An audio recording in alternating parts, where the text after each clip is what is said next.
Now, after a Cabinet's first meeting on Brexit yesterday over at Chequers, Theresa May has pledged to make migration and trade the cornerstones of EU withdrawal negotiations. Yep, it's a story on the front of several of the papers this morning. The Daily Express carries the Prime Minister's message that Britain's EU exit will be a success, with Britain becoming one of the great trading nations of the world.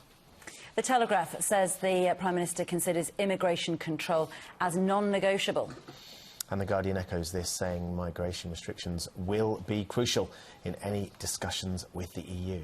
We're joined now by Richard Tice, who was one of the founders of Leave.EU, the campaign group ahead of the referendum. Good morning to you.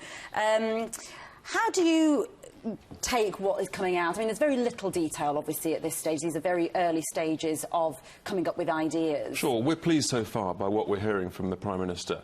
You know, first of all, quite rightly, she stopped all this nonsense about a second referendum or about Parliament potentially stopping Brexit. So that's clear, that's gone.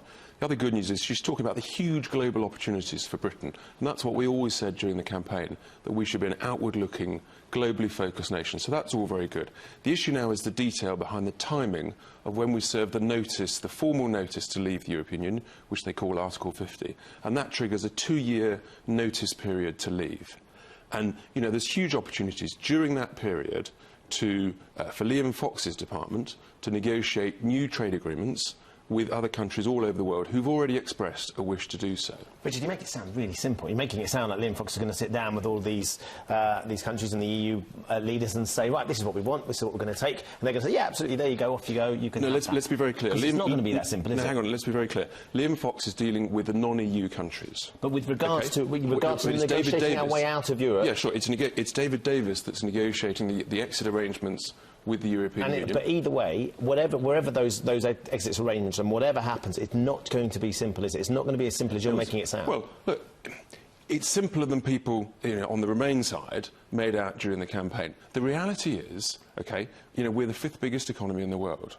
We don't have to have a deal with the European Union. Great nations around the world, like America, Australia, Canada, they don't have a trade agreement with the EU. So what we should be very clear about, in terms of the strength of our negotiating position, is, look, yes, there's a 2-year period, during which time we should look to negotiate a trade deal with the EU. But at the end of that period, we should be crystal clear and give everybody certainty by saying we're leaving. And actually, do you know what? Without a deal? No deal. Let's be very, very clear. Business people understand no deal is better than a bad deal. But Europe is our biggest trading partner in terms of imports and exports. There is no one more important to Great Britain at the minute. You know, there's this great sort of mantra that the single market is everything. Well, we do export half of our stuff there. No, it's about 43%. Which is about half, come on. Yeah, that's before what they call the Rotterdam effect. But actually, we have a much bigger surplus with countries like America in terms of our goods and services than we do with the European Union, with whom we have a deficit of about 100 billion a year. So they sell a lot more to us than we sell to them. So we have the negotiating leverage in this.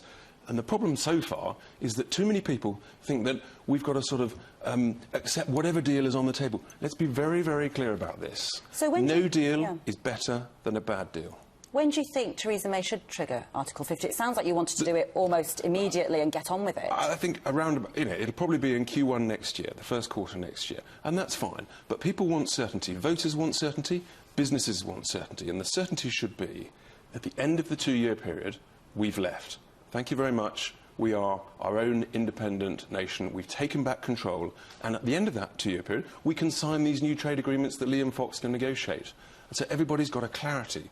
And actually, that's the best position for us. Do you think it's inevitable, though, in that situation, that we would end up in, even if it was a temporary recession, but we would end up in a temporary recession? Absolutely not at all. If we end up with no deal with the EU, as you would foresee potentially, rather than having a bad deal as you would see it, if we end up in 2 years with a deal that has not been agreed, and we do what you say, which is leave anyway, without anything, and yet there's still the whole world to deal with. I mean, where are we left? We're left in a sort of... Look at the huge opportunities that Theresa May talked about. Vacuum, aren't we? No, not a vacuum at all. We're just like a normal global nation.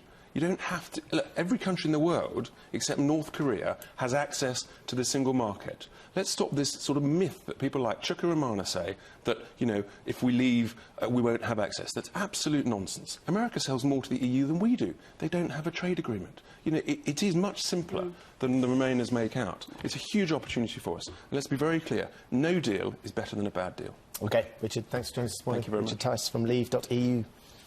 OK,